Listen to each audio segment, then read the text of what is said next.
Avez-vous déjà eu cette étrange impression, en entrant dans une pièce, que l'atmosphère changeait imperceptiblement? Comme si le silence se tendait, les regards se détournaient, ou que quelque chose d'invisible se réajustait simplement parce que vous étiez là. Vous n'aviez rien dit, rien fait d'extraordinaire. Vous étiez juste présent.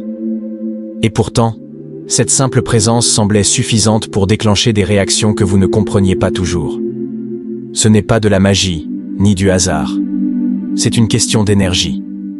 Imaginez un individu qui avance sans fanfare, le pas tranquille, le regard doux. Il ne cherche pas à briller, mais il illumine. Sa voix n'est pas forte, pourtant on l'écoute. Et même quand il se tait, on le sent encore.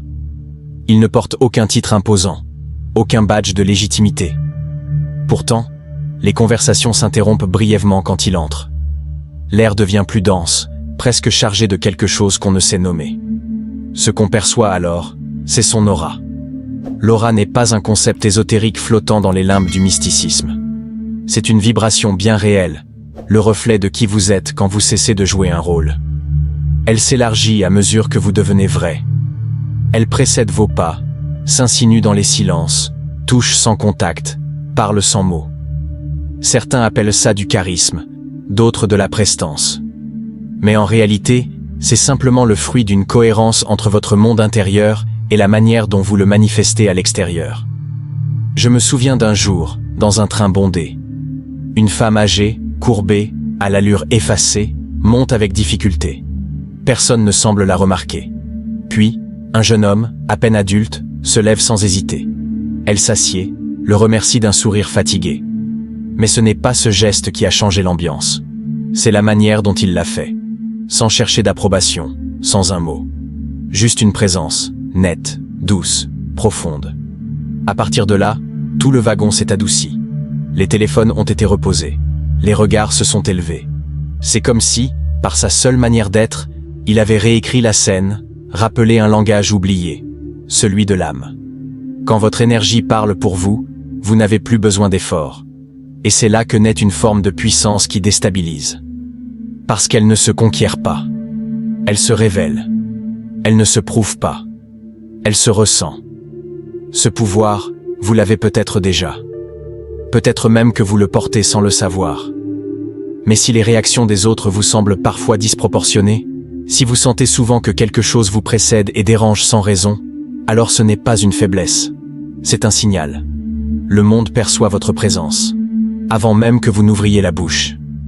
Il y a des gens, peut-être vous en faites partie, qui ne laissent jamais vraiment indifférents. Soit on les cherche, soit on les fuit. Et souvent, cela n'a rien à voir avec ce qu'ils disent tout fond. C'est plus subtil, plus instinctif. Un peu comme si leur simple présence déclenchait chez les autres une onde de vérité difficile à ignorer. Vous vous êtes peut-être retrouvé dans des situations où l'on vous regarde de travers sans explication, où l'on vous admire avec exagération, ou encore où des inconnus vous prennent à partie, sans que vous ayez prononcé un seul mot.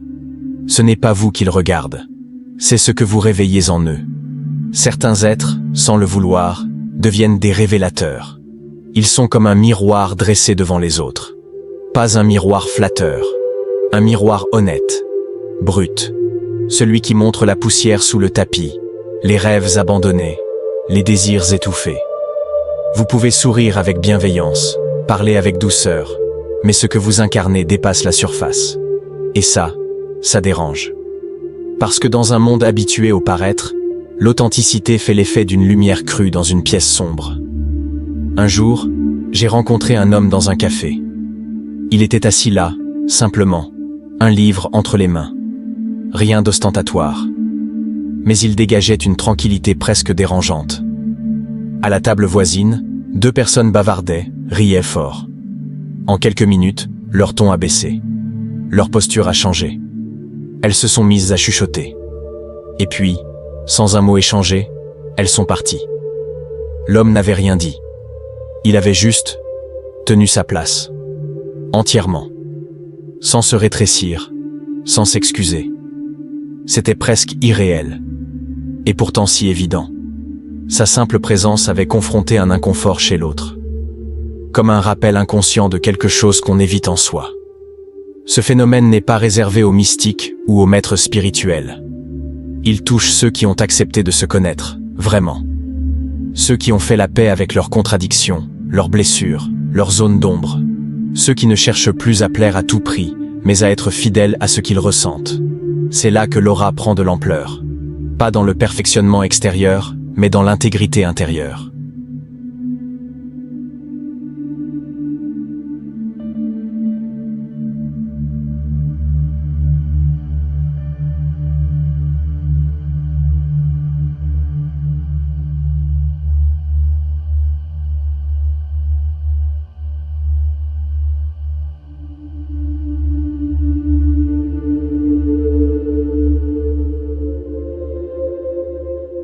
Et quand cette énergie entre en contact avec quelqu'un encore enfermé dans ses masques, elle fait éclater quelque chose. Ce peut être de l'admiration, du rejet ou une forme de tension inexplicable. Mais ce n'est jamais neutre. Parce que ce que vous incarnez, simplement en étant là, déclenche une réaction émotionnelle. Un appel ou une résistance. Et dans cette interaction silencieuse, vous devenez le témoin, parfois l'accélérateur, d'un réveil intérieur chez l'autre, qu'il le veuille ou non. Il y a un endroit, au fond de nous, que la parole n'atteint pas. Un lieu sans langage, où seules les vibrations trouvent passage. Les enfants y vivent encore pleinement. Les animaux aussi. Et la nature, bien sûr, ne l'a jamais quitté. Dans ce monde sans mots, c'est l'aura qui parle. Elle dit qui vous êtes, bien avant que vous n'ayez ouvert la bouche. Et ceux qui perçoivent depuis cet espace vous reconnaissent immédiatement. Pas selon les critères sociaux, mais par pure résonance. Il suffit parfois d'un regard. Pas celui que vous offrez, mais celui d'un chien qui vous suit calmement dans la rue, sans peur. D'un chat qui saute sur vos genoux, alors que vous n'êtes pas spécialement à l'aise avec eux. Ou encore de cet enfant qui vous observe longuement, comme s'il savait quelque chose que les adultes ont oublié. Ce n'est pas un hasard. Ces êtres ne sont pas dupes. Ils lisent autre chose. Ils lisent vous, sans filtre. J'ai vu un jour un petit garçon de 3 ans, dans une salle d'attente d'hôpital. Il courait, riait, puis s'est arrêté net devant une femme silencieuse, assise seule dans un coin. Il l'a fixée, longtemps, puis lui a pris la main sans un mot. Elle n'a pas souri. Elle avait les yeux humides, le visage marqué. Le gamin n'a pas eu peur. Il n'a pas fui.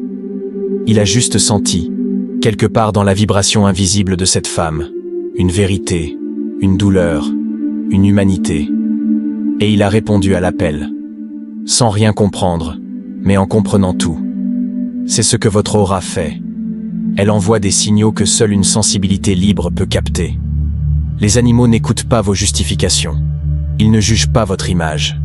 Ils savent si vous êtes cohérent ou dispersé, centré ou tendu. Ils se rapprochent si vous vibrez l'authenticité. Ils s'éloignent si quelque chose sonne faux. Ce n'est pas de la magie, c'est de la lucidité instinctive. Ils entendent votre champ énergétique comme une musique. Et cette musique, vous ne pouvez pas la trafiquer. Il en va de même avec la nature. Il y a des personnes que les forêts accueillent, qui marchent dans les sentiers et semblent ne faire qu'un avec le vent, les feuillages, le rythme invisible du monde vivant. Ce n'est pas une question d'amour pour la randonnée. C'est une question de fréquence. Le monde naturel reconnaît ce qui est aligné, tout comme il perçoit ce qui est dissonant. Si vous avez déjà ressenti un soulagement inexplicable en vous asseyant au pied d'un arbre, ou en fixant les mouvements d'un ruisseau, ce n'est pas parce que vous fuyiez le bruit. C'est parce que, dans ces moments-là, vous êtes revenu à un état où votre aura et le monde parlent la même langue. Et cette langue-là ne ment jamais. Il y a quelque chose de paradoxal dans le fait d'être profondément paisible, et pourtant, de provoquer le chaos. Vous entrez dans un lieu, sans intention de vous faire remarquer, le cœur tranquille, l'esprit ouvert, et malgré cela, les gens se tendent. Leurs regards deviennent fuyants ou insistants. Leurs rires prennent une note forcée. Les corps se redressent ou se figent. On vous parle avec nervosité ou avec une politesse rigide, comme si votre présence avait déclenché un protocole de défense. Cela peut être déroutant. Vous n'avez rien dit de particulier, aucun comportement qui justifierait une telle crispation. Et pourtant, c'est comme si votre seule manière d'exister remettait en question l'équilibre fragile de certains. Vous réalisez alors que ce n'est pas ce que vous faites qui dérange, mais ce que vous êtes.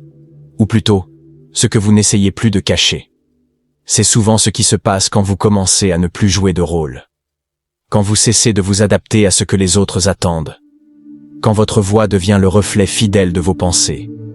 Quand votre regard ne fuit plus. À ce moment-là, vous émettez quelque chose de rare, de la cohérence. Et cette cohérence dérange ceux qui ne vivent que dans la contradiction.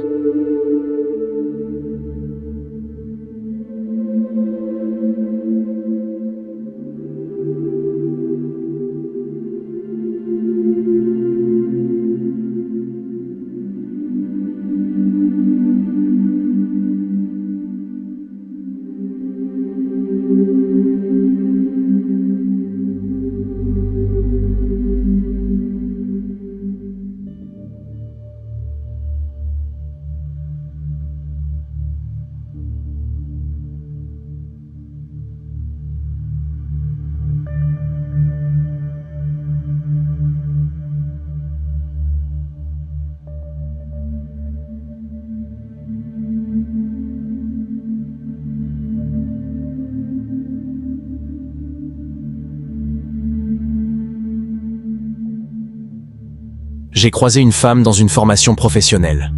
Discrète, posée, sans aucun signe extérieur d'autorité. Mais chaque fois qu'elle prenait la parole, le silence s'installait. Pas parce qu'elle parlait fort. Au contraire, sa voix était douce, presque effacée. Mais ce qu'elle disait, on l'écoutait. Comme si chaque mot avait été pesé, extrait d'une vérité intérieure indiscutable. Et entre ces paroles, il y avait ces silences. Profonds. Présent, inconfortable parfois, tellement dense qu'il semblait contraindre les autres à cesser de faire semblant. Elle ne cherchait à dominer personne, mais plusieurs la trouvaient intimidante, non pas à cause de son comportement, mais parce qu'elle ne trichait pas. C'est là que réside la force invisible d'une aura alignée. Elle agit sans avoir besoin de prouver. Elle met à nu ce qui est factice, sans le dénoncer. Elle révèle les masques, simplement en n'en portant aucun. Et dans un monde où beaucoup ne savent même plus qu'ils en portent, cette présence devient insupportable. Ceux qui n'ont pas encore fait la paix avec leur propre lumière perçoivent souvent celle des autres comme une agression. Votre calme devient une provocation. Votre silence, une accusation. Votre stabilité, une menace. Ce ne sont pas vos intentions qui les dérangent. C'est ce que votre présence leur rappelle, qu'ils ont peut-être trop longtemps ignoré ce qu'ils étaient vraiment. Et vous, sans le vouloir, devenez un point de rupture. Pas un ennemi, pas un juge, juste un révélateur. Il y a des jours où vous vous demandez pourquoi l'atmosphère semble différente dès que vous franchissez un seuil. Pourquoi certaines conversations s'interrompent? Pourquoi des regards se croisent puis s'évitent? Pourquoi une tension diffuse s'installe soudainement comme une nappe de brume? Et ce n'est pas de la paranoïa. C'est réel. C'est subtil, mais réel. Vous entrez quelque part, et sans même parler, quelque chose se replace. Ce n'est pas que vous avez changé le lieu, c'est que votre énergie y a modifié la fréquence. Ce phénomène n'a rien de spectaculaire. Ce n'est pas un pouvoir de film de science-fiction. C'est beaucoup plus naturel que ça. Et plus dérangeant aussi. Car ce que vous vibrez, profondément, vient rencontrer ce que les autres refoulent. Et ce choc silencieux peut réorganiser toute une pièce. Vous ne l'avez jamais voulu. Mais cela se produit. Encore et encore. C'est un peu comme si votre simple présence agissait comme un diapason. Elle impose un ton, une fréquence. Et tout ce qui est désaccordé dans l'environnement commence à grincer, à résister, ou au contraire, à s'harmoniser. Ce n'est pas vous qui cherchez à influencer quoi que ce soit. C'est votre alignement qui agit, sans effort conscient. Vous êtes là, tout simplement. Et c'est suffisant. Je me souviens d'un dîner de groupe. Une grande tablée, des rires bruyants, des conversations croisées. Puis une personne entre, avec lenteur, comme si le temps s'était dilaté autour d'elle. Elle ne cherche pas à attirer l'attention, mais l'attention se tourne vers elle, presque malgré elle. Elle s'installe. Et sans rien dire, le volume baisse. Les éclats de voix deviennent murmures. Les discussions prennent une autre tournure. Elle n'a rien fait d'extraordinaire. Mais sa présence a suffi à remettre de l'ordre dans le chaos. Ce que beaucoup ignorent, c'est que l'énergie d'un être humain s'étend bien au-delà de son corps. Des chercheurs en thérapie vibratoire comme Barbara Brennan ont étudié ce champ subtil, cette aura qui interagit constamment avec ce qui l'entoure. Elle porte des informations. Elle influence, elle absorbe, elle transforme. Et plus votre champ est clair, plus son impact est fort. Il peut apaiser un lieu ou l'exposer, rétablir l'équilibre ou révéler les tensions. Certains appellent cela une présence forte. Mais en vérité, ce n'est pas une force au sens brutal du terme. C'est une cohérence, une constance intérieure qui se manifeste extérieurement, une stabilité qui agit comme un socle invisible pour tout ce qui vacille autour. Et souvent, ceux qui en sont témoins ne savent même pas pourquoi ils se sentent différents après vous avoir croisé. Ils ne mettront pas de mots dessus, mais ils auront été touchés. Pas par un discours, pas par une action, juste par la vibration de quelqu'un qui ne joue plus à être, mais qui est vraiment. Il y a quelque chose d'étrangement rassurant, et parfois troublant, dans cette manière que vous avez de ressentir sans chercher. Vous n'espionnez personne, vous ne fouillez pas, et pourtant, vous savez. Vous entrez dans un espace, et une sensation monte, diffuse mais insistante. Quelque chose ne va pas ici. Les regards sont trop fixes, ou trop fuyants. Le silence est trop lourd, ou le rire sonne trop fort. Et vous ne pouvez pas expliquer pourquoi, mais vous sentez que l'ambiance est fausse.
On vous a peut-être déjà dit que vous étiez trop sensible, que vous imaginez des choses. Mais ce n'est pas une imagination débordante, c'est une perception. Une sorte de lecture silencieuse que votre corps fait pour vous. L'intuition n'est pas une capacité ésotérique réservée aux élus. C'est le langage premier de l'âme. Et quand votre aura est claire, ce langage devient limpide. Ce sixième sens ne crie pas, il murmure. Il n'explique pas, il suggère. Il ne donne pas de preuves, mais il pointe, avec une précision troublante. Vous savez quand quelqu'un ment, même s'il sourit. Vous sentez quand une situation est toxique, même si elle semble paisible. Et vous percevez les tensions, même quand tout le monde prétend que tout va bien. Ce n'est pas de la méfiance. C'est une réception constante de ce qui vibre autour. Je me souviens d'un homme lors d'un atelier de groupe. Il est entré dans la salle, a salué tout le monde, a pris place comme les autres. Rien dans son comportement ne trahissait de malaise. Pourtant, une femme en face de lui s'est immédiatement tendue. Elle ne le connaissait pas, il n'avait jamais échangé un mot. Mais après quelques minutes, elle a changé de chaise, visiblement nerveuse. Lorsqu'on lui a demandé pourquoi, elle a juste dit « Il y a quelque chose dans son énergie. Je ne peux pas rester près de lui. » Ce n'était pas rationnel, mais c'était réel. Lorsque votre aura est puissante, vous captez ces micro-vibrations. Vous devenez une sorte d'antenne vivante. Et cela peut être à la fois un don et un poids. Car ce que vous ressentez ne se filtre pas toujours. Vous entrez dans une pièce et vous savez, sans savoir pourquoi. Vous rencontrez quelqu'un et vous percevez, derrière les mots, ce qui ne s'est pas dit. Parfois, vous tentez d'ignorer cette sensation. Mais elle revient. Et elle a toujours raison, tôt ou tard. Ce genre d'intuition ne vous donne pas le pouvoir sur les autres. Elle vous donne la responsabilité de vous écouter. Et dans un monde qui valorise le bruit, les faits, les démonstrations, votre perception subtile devient une forme de rébellion silencieuse. Elle ne cherche pas à convaincre. Elle se contente de sentir. Et c'est précisément ce qui la rend précieuse. Vous avez sûrement déjà essayé de jouer le jeu, de faire comme tout le monde, de vous fondre dans les discussions légères, les rires de façade, les échanges sans épaisseur. Vous avez souri quand il le fallait, hoché la tête aux remarques banales, demander des nouvelles qu'on n'écoutait même pas. Et pourtant, à l'intérieur, quelque chose se retirait doucement. Une fatigue subtile, comme si chaque mot de trop vous vidait d'un peu de votre énergie. Ce n'est pas que vous êtes snob ou prétentieux. C'est juste que vous ne savez plus tricher longtemps. Votre système énergétique, votre aura, ne supporte plus les interactions sans substance. Les mots vides glissent sur vous comme l'eau sur une vitre. Ce n'est pas de la condescendance, c'est un besoin vital, celui de la vérité. Il y a ceux qui parlent pour combler le silence et ceux qui laissent le silence parler. Vous êtes de ceux-là. Pas parce que vous êtes mieux, mais parce que votre corps entier réclame l'authenticité. Les discussions qui tournent en boucle autour de rien vous épuisent. Vous les sentez dans votre poitrine. Ça se serre, ça s'éteint. Votre esprit commence à se disperser. Vous entendez les mots, mais vous ne les absorbez pas. Vous êtes là, mais en retrait. Ce n'est pas volontaire. C'est une protection naturelle contre le vide. Je me souviens d'un homme lors d'un séminaire. En apparence, tout allait bien. Il participait, posait des questions, riait avec le groupe. Mais à la pause, je l'ai retrouvé assis dehors, seul, regard perdu dans les arbres. Il m'a regardé et a simplement dit « J'ai l'impression d'être entouré de gens qui parlent beaucoup pour ne rien dire. » Il n'était pas triste, juste lucide. Ce n'était pas un reproche, c'était une reconnaissance. Quand votre aura est vivante, elle devient comme un filtre. Elle reconnaît instantanément ce qui est vrai et ce qui ne l'est pas. Et elle vous pousse à chercher des relations qui ont du cœur, des échanges qui ont une âme. Pas forcément des discussions profondes sur l'univers et la condition humaine à chaque instant, mais de vraies présences. Des moments où chacun est là, entier, sans rôle à jouer. Ce besoin d'authenticité vous isole parfois, parce que le monde est bruyant, parce qu'il valorise l'apparence, le jeu social, les convenances. Et vous, même sans le vouloir, vous demandez autre chose. Pas en le réclamant à voix haute, mais simplement en étant là, avec votre présence exigeante. Vous devenez, sans le chercher, un filtre. Ceux qui ne veulent pas être vus s'éloignent. Ceux qui veulent vraiment exister s'approchent. Et peu à peu, la solitude se transforme en tri. Le silence devient précieux. Et les rares échanges vrais deviennent des trésors.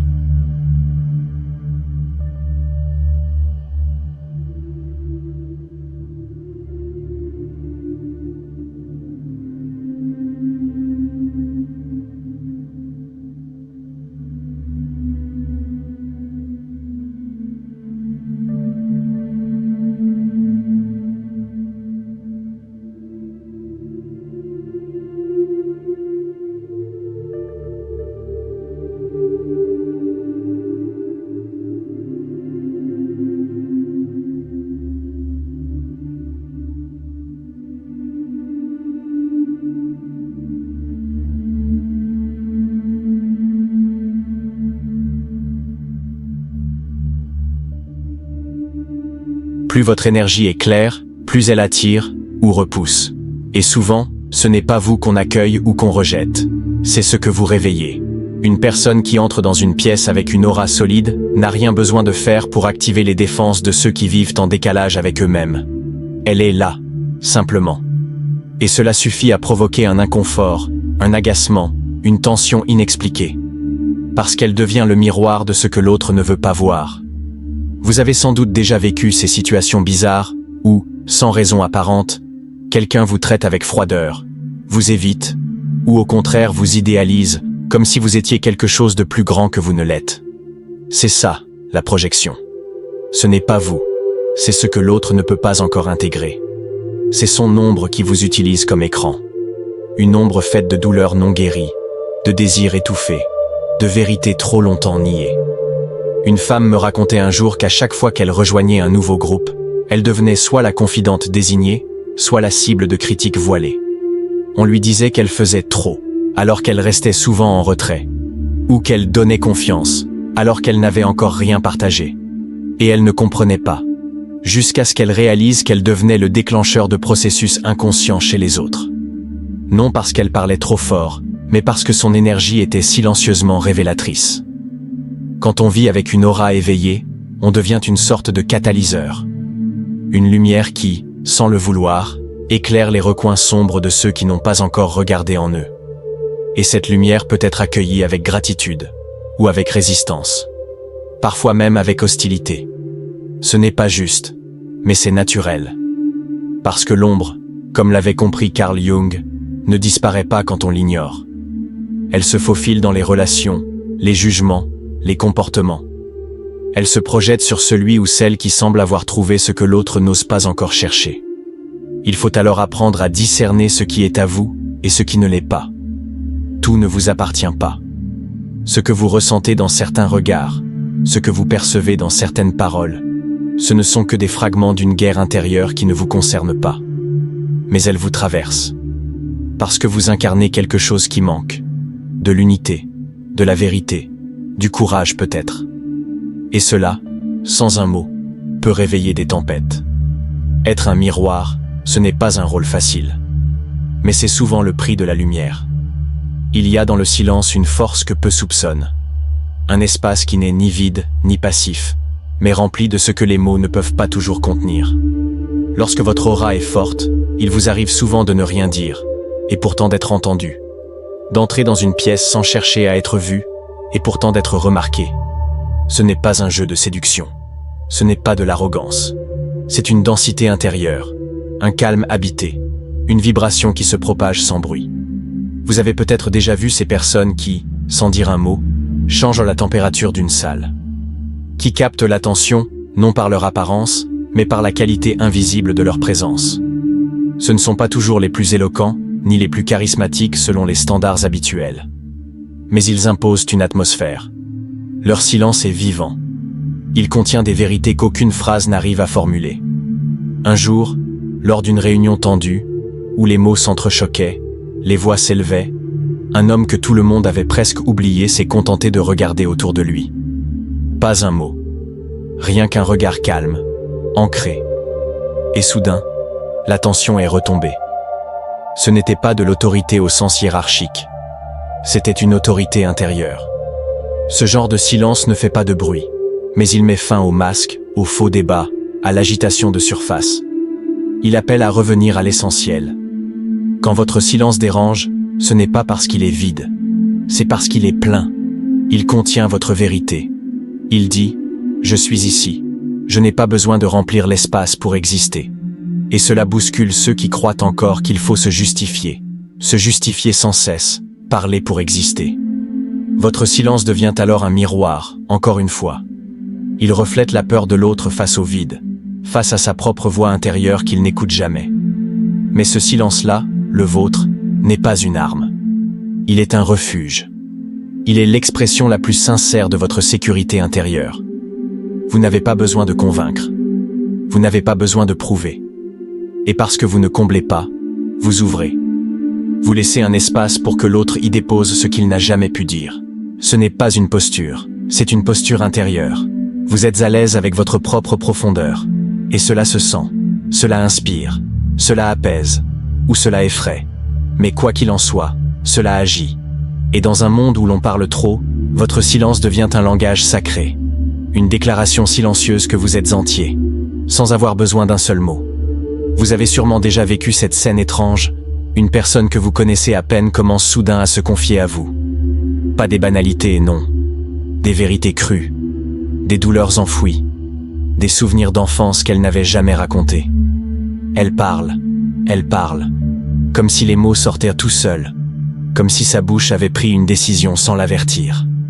Et vous êtes là, simplement, sans poser de questions, sans chercher à guider quoi que ce soit. Mais voilà, ça arrive. Encore et encore. Des confidences spontanées. Des âmes qui se dévoilent. Ce n'est pas votre gentillesse qui provoque cela. Ce n'est pas non plus une posture empathique apprise dans un livre. C'est votre champ énergétique qui fait le travail. Votre aura, par sa stabilité, son ouverture, sa douceur, devient un espace sûr. Un abri invisible, où les cœurs se sentent, pour une fois, libres d'enlever l'armure. Il n'y a rien à jouer, rien à prouver. Juste être là, et accueillir. J'ai connu une infirmière qui ne disait presque rien à ses patients. Elle se contentait d'être présente. Mais les gens se confiaient à elle comme à personne d'autre. Certains pleuraient dès qu'elle entrait dans la chambre. D'autres disaient des choses qu'ils n'avaient jamais dites à leur famille. Elle ne comprenait pas pourquoi. Elle n'essayait pas. Elle écoutait. Et dans son silence, il y avait de la place pour la vérité. De la vraie place. Celle qui ne juge pas. Celle qui ne cherche pas à réparer, ni à analyser. Celle qui laisse l'autre exister. Quand votre aura est intègre, elle devient un conteneur. Un espace de dépôt pour tout ce que l'autre n'a jamais pu poser. Pas parce que vous le forcez, mais parce que votre vibration dit ceci: tu peux être toi, ici, complètement. Et cela, dans notre monde, c'est un soulagement rare. Comme une respiration qu'on n'avait jamais prise. L'inconscient reconnaît les endroits sûrs. Il sait quand il peut s'ouvrir. Et votre aura devient ce canal. L'autre ne le sait pas avec son mental, mais son corps le sait. Son cœur le sent. Il lâche. Il se déverse. Parfois même trop vite. Et une fois les mots sortis, il y a ce regard, ce moment suspendu. Je ne sais pas pourquoi je vous ai raconté tout ça. Et vous souriez, doucement. Parce que vous avez l'habitude. Vous ne provoquez pas la vulnérabilité. Vous la permettez. Et cela, c'est une forme d'amour qui ne dit pas son nom. Une écoute silencieuse, profonde, qui ne veut rien prendre, rien corriger, rien transformer. Juste accueillir. Et dans ce geste invisible, vous devenez un refuge. Pour les autres. Pour leur vérité. Pour leur libération. Il y a des libertés qui ne font pas de bruit. Des êtres qui, sans slogan, sans revendication, incarnent un non, silencieux, à tout ce qui oppresse. Ils ne militent pas toujours, mais ils dérangent. Parce que leur façon de marcher, de s'habiller, de parler, ou de ne pas parler, annonce qu'ils n'obéiront pas aux règles qui ne résonnent pas avec leur cœur. Et dans un monde bâti sur les convenances, ce simple choix de vivre en vérité devient une transgression. Vous en faites peut-être partie. Non pas parce que vous cherchez à choquer, mais parce que vous n'avez plus envie de vous cacher. Votre liberté est discrète, mais elle se sent.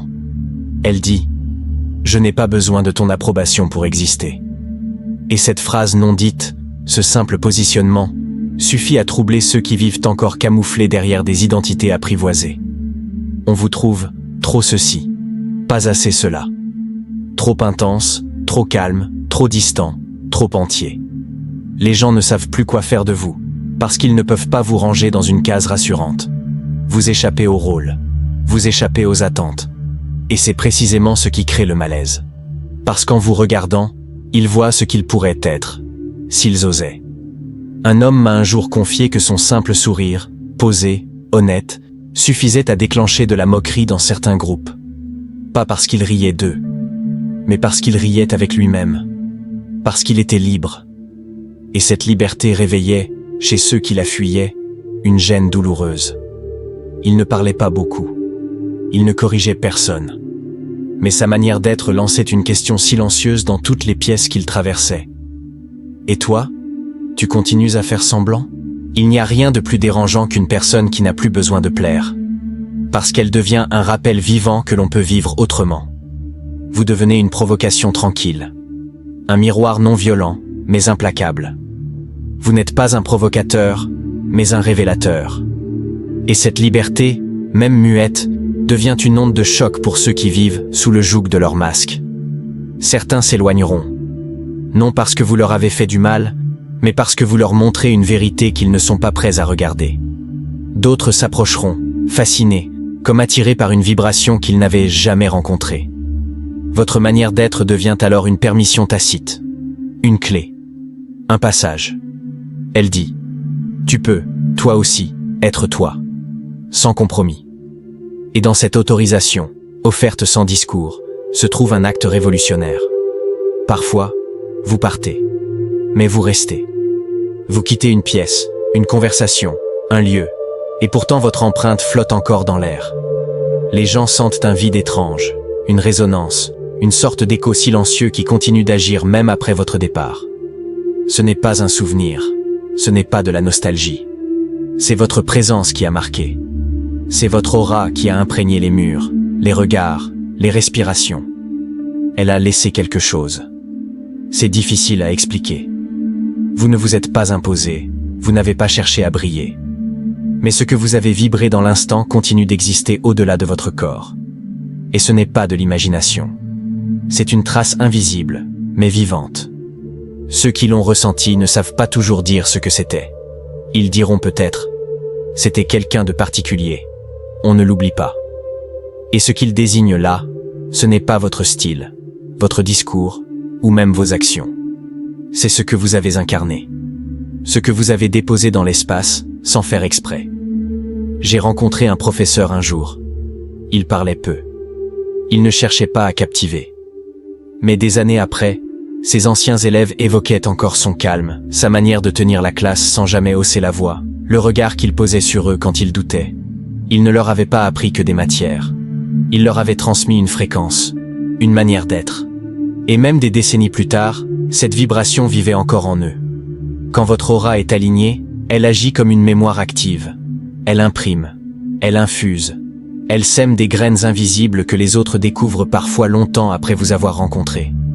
Ce que vous avez offert de vous, votre sincérité, votre écoute, votre regard entier, continue de parler même après votre départ. Ce n'est pas de la magie. C'est une conséquence naturelle de la profondeur. Il y a des gens qu'on oublie avant même qu'ils soient partis. Et puis il y a ceux qu'on sent encore même quand ils ne sont plus là. Vous êtes peut-être de ceux-là.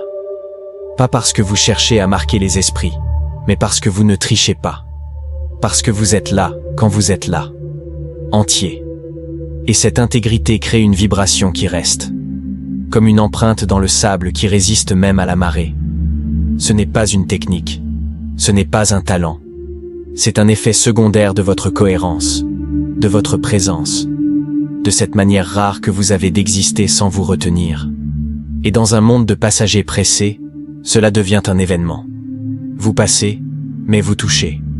Vous partez, mais vous demeurez. Parce que ce que vous avez donné n'était pas un rôle, c'était vous. Entièrement vous. Vous avez traversé des tempêtes dont personne ne saura jamais toute la portée.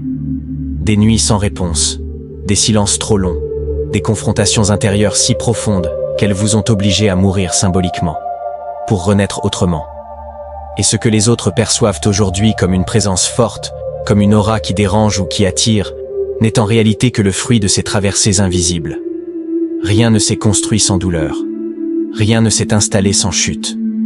Ce que vous vibrez aujourd'hui, ce n'est pas un pouvoir, c'est une mémoire vivante. Beaucoup parlent d'aura comme d'un éclat naturel, une sorte de lumière innée. Mais la vôtre, elle s'est forgée. Elle est le résultat de chaque fois où vous avez refusé de vous trahir. De chaque fois où vous avez choisi d'affronter plutôt que fuir. Elle porte les traces de vos blessures, mais aussi la beauté des parts de vous que vous avez réconciliées. C'est cela que le monde sent, même s'il n'en a pas conscience, une vérité incarnée. Une vibration de quelqu'un qui ne fait plus semblant. Il y a une femme que j'ai connue, douce, discrète. On la croisait dans les couloirs sans qu'elle fasse de bruit. Mais quand elle posait son regard sur vous, vous sentiez que vous ne pouviez pas mentir. Ce n'était pas un regard sévère. C'était un regard de quelqu'un qui avait tout vu, tout traversé, et qui n'avait plus besoin de juger. Elle ne parlait presque jamais d'elle. Mais on savait qu'elle avait vécu. Et cette densité, cette profondeur tranquille, c'était son aura. Une sorte de force invisible qui vous touchait sans jamais vous frôler. Ce que vous êtes devenu, ce n'est pas le fruit d'un apprentissage rapide. C'est une alchimie. Une lente cuisson de l'âme. Et plus vous avez affronté vos propres ombres, plus vous avez appris à aimer sans attendre, à dire non sans crier, à rester sans vous perdre. Votre énergie n'est pas parfaite, mais elle est vraie. Et c'est cela qui transforme les lieux, les gens, les relations. Il est facile de briller quand tout va bien. Mais rayonner après avoir tout perdu, c'est une autre histoire. Votre lumière ne vient pas d'un refus de l'obscurité. Elle vient de votre capacité à l'avoir traversée, à l'avoir regardée en face, à en avoir extrait quelque chose de doux, quelque chose d'indispensable. Votre aura ne dit pas « Regarde comme je suis fort ». Elle dit « Regarde, je suis encore debout, et entier ». Et dans cette vérité-là, il n'y a rien à ajouter. Vous n'avez pas choisi d'avoir cette aura. Elle s'est sculptée à travers les épreuves, à travers les choix silencieux, à travers le refus d'abandonner votre propre vérité pour entrer dans les cases. Et aujourd'hui, elle parle avant vous. Elle agit sans vous. Elle annonce qui vous êtes. Non pas avec arrogance, mais avec une évidence tranquille. et ceux qui savent reconnaissent.